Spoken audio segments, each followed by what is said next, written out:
What's up, Tailgaters? My name is Tailgate Nate. Welcome back to my channel, and I'm going to continue giving you my top 10 running backs in leagues around the nation. And today, I'm going to be giving you my top 10 running backs in the Big Ten for the 2020 college football season. The Big Ten has a lot of great young talent at the running back position this year. However, I do not believe that the Big Ten is returning a 1,000-yard rusher this year, which could be problematic for the league, but I do think that the Big Ten has some of the most underrated running backs in the entire nation. We're going to go ahead and kick it off here with number 10. It was a really hard decision for me. It was between Dedrick Mills, Hassan Haskins, and Garrett Groshek of Wisconsin, but because I don't think Hassan Haskins is terribly great, and I don't think Garrett Groshek is going to get a lot of minutes, I had to go with Dedrick Mills at number 10 for the Nebraska Cornhuskers. Let's look at what he did last year. 143 rushing attempts with 745 rushing yards and 10 rushing touchdowns. Tack on 15 catches for 123 receiving yards as well for Dedrick Mills.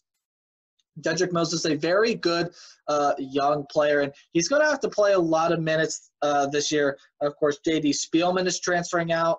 He was a wide receiver, so now Wan'Dale Robinson was kind of a running back wide receiver combo. So Dedrick Mills is Wan'Dale Robinson's going to probably have to play a lot of minutes at wide receiver, especially since Nebraska doesn't have really a good experienced guy besides Wan'Dale Robinson at the wide receiver position. So I think Dedrick Mills is going to get a lot more touches this year as a running back. Also, not to mention that Maurice Washington has been kicked off the team. So Dedrick Mills going to get a lot of snaps here for the Nebraska Cornhuskers in 2020.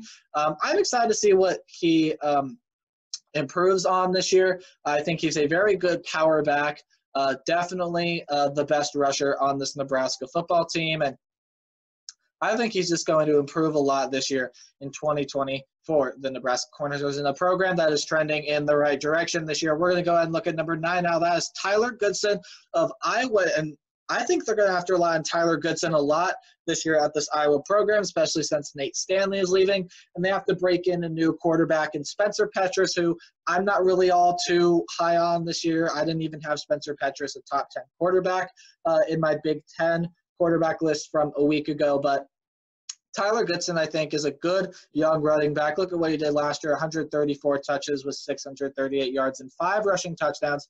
24 receptions with 166 receiving yards as well for Tyler Goodson. So we caught a lot of balls out of the backfield and had some pretty good yardage both there. Now, I don't think we all expected a lot from Tyler Goodson this first year, especially since Amir Smith-Marset was back there and Iowa was throwing the football more. But I think Tyler Goodson is going to improve a lot here in 2020. I think he's going to get a lot more touches this year. I do expect him to be the starter for this Iowa team, and a team that I think is going to run the football more than it has in years past, just because, again, Nate Stanley is gone, and I don't even know how I feel about Spencer Petras. So I expect Tyler Goodson to have a pretty big 2020 season. We're going to move on here to number 8, and with the Minnesota starting running back gone, Mohamed Ibrahim is going to be the starting running back for Minnesota. Look at his stats last year: 114 rushing yards with 114 rushing attempts with 604 rushing yards, 7 rushing touchdowns, add a couple catches in there as well, but didn't play a ton last year for Minnesota. But Mohamed Ibrahim is going to be the starting running back this year, and I think a lot of people could overlook Mohamed Ibrahim this year. He is a very excellent runner. He's very shifty, very fast. But I do not know if Mohamed Ibrahim is going to play as much as I think he's going to play, because from the sounds of it, J.D. Spielman is a likely, Minnesota is a likely landing place for J.D. Spielman, who is transferring over from Nebraska. And they already have Rashad Bateman there, and Tanner Morgan is an absolutely phenomenal quarterback, my second-ranked quarterback in the Big 12. So I definitely think Mohamed Ibrahim, while he might not have a 1,000-yard rushing season, he's definitely going to have a very, very big impact on this Minnesota Golden Gopher team. We're going to move on to number 7 here, and that's going to be Zach Charbonnet of Michigan. And as I talked about in the intro, Hassan Haskins was very close to being on this list, but he did not have the production that Zach Charbonnet did last year. It was only about 100 yards less than Zach Charbonnet. But also I think Charbonnet just has more talent than Hassan Haskins, and thus why I think Zach Charbonnet is going to be the number 1 guy for Michigan next year. 149 rushing attempts with 726 rushing yards, 11 rushing touchdowns, 8 receptions with 30 receiving yards as well last year. The Michigan offense is a little bit of an interesting case because Tariq Black is transferring out, but you are returning guys like tight end Nick Eubanks and wide receivers Ronnie Bell, Nico Collins, and I just mentioned Hassan Haskins along with Zach Charbonnet. But the big problem for Michigan is that quarterback position, where I think Dylan McCaffrey is going to end up being the starter, and why I think Zach Charbonnet is going to get a lot more touches this year. Probably will still split time with Hassan Haskins, but I think he'll still get more touches than Hassan Haskins and just overall be a more prolific runner than Hassan Haskins is because of the quarterback position that Michigan finds himself in now. I think while Dylan McCaffrey has potential to be pretty darn good, I think the running game for Michigan will be one of the better assets on the Michigan offense this year, and I cannot wait to watch how Zach Charbonnet improves in 2020, especially with the reliability that he might have. We're going to move on here to number 6, and that is Isaiah Pacheco of Rutgers. You might think, well, Rutgers isn't good, so no one on Rutgers is good. I'm telling you, Isaiah Pacheco is a pretty darn good runner. 169 attempts last year with 729 yards and 7 rushing touchdowns as well. Tack on 13 catches for 83 receiving yards as well. Isaiah Pacheco, in my mind, is very, very underrated. Isaiah Pacheco, I think, could start for a lot of teams in the Big Ten. Of course, there are some exceptions, but Isaiah Pacheco is a very, very good runner. He's very shifty, very fast. Isaiah Pacheco is a guy who is heading in the right direction along with this Rutgers program. It's a Rutgers program that is heading in the right direction. Of course, they're getting Greg Schiano back at head coach, and while the quarterback position at Rutgers isn't great, I do think a lot of the offense is going to flow through Isaiah Pacheco this year at that running back position. I think Rutgers is going to start to head in the right direction, and I think that a big part of that reason is going to be Isaiah Pacheco this year. I think a fire is going to light under him, and he is going to have an absolutely phenomenal season in a Scarlet and Knight uniform. We're going to move on to number 5 here. That's going to be Stevie Scott of Indiana, a guy who also isn't getting talked about a lot because of the fact that the transfer portal for the Indiana quarterback position has seen Peyton Ramsey leave, so now Michael Penix is going to be the starter, and all eyes are kind of on him. I think a lot of people have forgotten about Stevie Scott. Let's look at what he did last year, shall we? 178 rushing attempts with 845 rushing yards, 10 rushing touchdowns, along with 26 catches, 211 receiving yards, and 1 receiving touchdown as well. Stevie Scott is a guy who can really do it all. I expect Stevie Scott to maybe even have 1,000 yards this year. I don't know if I'm quite there yet with Stevie Scott, but I definitely think he has potential to reach 1,000 yards, especially since this is an Indiana team that is heading in the right direction, and a team that this year I expect to be pretty darn good and possibly could surprise a lot of people here in the Big Ten.